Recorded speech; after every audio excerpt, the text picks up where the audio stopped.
Hello and welcome to Tech24. I'm Annelise Borges. Coming up in today's program, a coding school for France.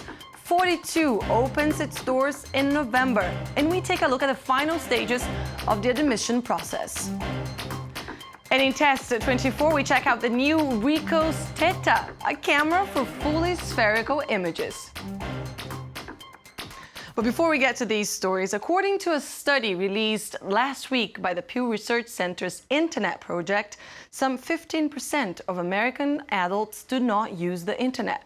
Web penetration is the topic of today's Figure of the Week, brought to you by Le Journal du Net. Despite nearly 3 billion global users, there's still a lot of people not connecting to the internet around the world. In 2012, 15% of French people had never used the internet. This rate is comparable to those observed in Germany, the UK, or even in the US. Among the most developed European countries, Italy and Portugal have the largest numbers of people who've never had access to the internet. More than 1 out of 3 don't go online, a rate that is equivalent to that of France in 2007. 42 is a tuition-free developer school, the first of its kind in France. Founded by French superstar entrepreneur Xavier Niel, the school will offer no state-recognized diploma, and applicants need no formal qualifications. But the admission process, which started in March and is now in its final stages, looks like no summer camp. This could be one of the future geniuses of digital technology. It's 3 p.m. and students who've worked all night are about to get up. The location is School 42, an establishment founded by French tech entrepreneur Xavier Niel. For 1 month, these candidates for enrolment undergo exams. Some have decided to live on site for the duration of this very special immersion. Here are my things: a blanket, a bath towel, a sleeping bag. We're here for a month. We bring everything we have, food and all. It's a big holiday camp, but it's not easy. Initially selected by means of simple logic tests, all the candidates for 1 month will produce computer code, or in some cases learn to code. They come from all walks of life. Some have never seen an IT program before. I've never coded before. It's a bit of a struggle to follow, but I'm keeping afloat. There are no classes and no teachers here, just an apprenticeship by experience. Today's test: design a program that can solve a Sudoku puzzle. They said they searched on the internet, which is what we expected. Our intention isn't to give them the answer, but for them to look for it themselves. We're here to give them advice. We're not here to teach them things, but to bring things to life. We learn loads in a very short time. Just on the strength of what I've done in these 2 weeks, I've received a job offer, even though 2 weeks ago I'd never coded in my life. This young man, a gardener by trade, has taken holidays from work to try his luck. I'm not doing this for pleasure. I'm doing it because it's really for me. Like him, most people here have no college degree, something that Nicolas Sadirac, one of the school's founders, says is an asset.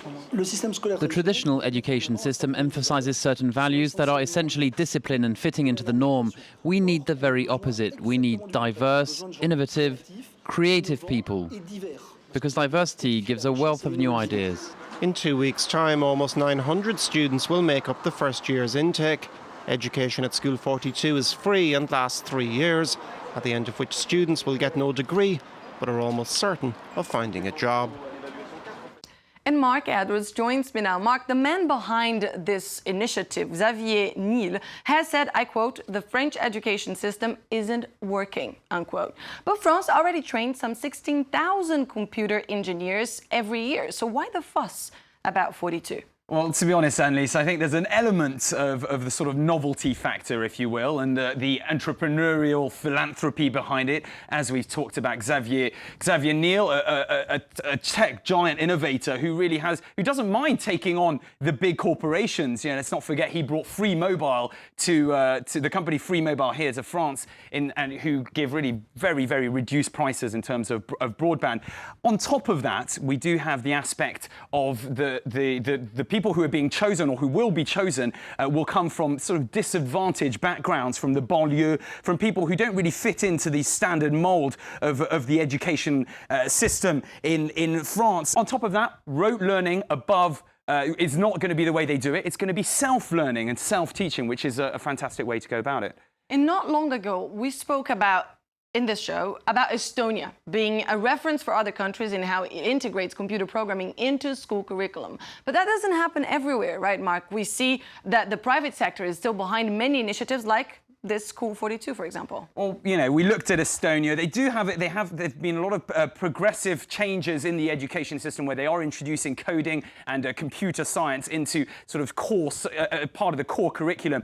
Countries such as India, South Korea, New Zealand. But then, funnily enough, powerhouses of Europe, such as Germany, are actually very opposed with the measure. The head of the teachers' union basically saying, what's the point of knowing how a typewriter works? All you need to know is how to use it. So, you know, those two sides. But during my time, I spent some time working for a management consulting firm, and they made it, however your education was, you needed to go to coding school for at least a month to learn just the basics, and it really does help. So from that point of view, I think it's a positive movement. Now, good news also coming from the UK, Marc, where the final version of the new national curriculum, published in July, says that primary school children as young as 5 will be taught how to create very simple computer programs. So we'll be keeping an eye on that as well. Fantastic for the future of British education. I wish I'd had that chance. All right, thanks for that, Marc. We're going to have to move on now. Up next, Test 24.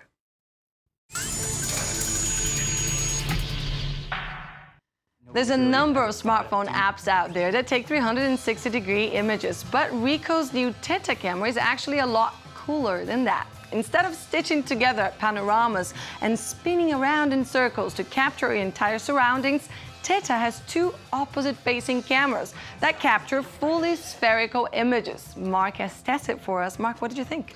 Annelise, big fan of things that are small and compact, and that's what you get with the Theta camera here. 4 GB of internal memory, so you can store around 1,200 images. The battery lasts roughly around 200 images. You've got a USB port to upload, download. It's all done wirelessly, so that's great. And you know, you did mention smartphone apps, and anyone who's got an iPhone with trying to make the sort of panoramic images know how much of a faff, very slowly trying to go across and take it. This, easy, 1 click, 1 go. Here's an image that we took earlier on. The application, very, very simple. As I said, 1 click and you've got a 360-degree image of us messing around here in the studio earlier on. You know, big fan of that. Very, very useful, particularly potentially for, you know, in terms of hotels that want to show the room 360 degrees and estate agents and that sort of thing. Pretty useful. For you renting out your apartment at Airbnb, for example, as well. It's out this week and it's priced at €399. That's quite expensive for a gizmo in sorts. Would you buy it for yourself? I would if I had €399 to spare, which unfortunately I don't. But I really think it's probably a slightly rich man's toy because, yes, professionals who buy the same type of gadget will pay roughly 6,000 to 7,000 for the same thing. That's what it used to be. But ultimately, I think it's priced out, too expensive. How did you rate it then? Design, beautiful. 9 out of 10, as I said. I love the old compact style. I love the way it feels in the hand and how easy it is to use. Again, high note with a 7 out of 10. Not great value for money. You're not going to find many people spending €400 on this camera. Overall, a good device, but as I said, more or less for people with a bit of spare cash running around. Thanks for that, Marc, and thank you for watching this edition of Tech24. Don't forget, you can get in touch via Facebook or on Twitter. Our hashtag is Tech24. We leave you today with images of what the Basilica Sagrada Familia will look like in 2026. Antoni Gaudi's masterpiece has been under construction for more than a century. The architects responsible for finishing the church published a video animation of what the Sagrada Familia will be like in 13 years when completed. Thanks for watching. I'll see you next week.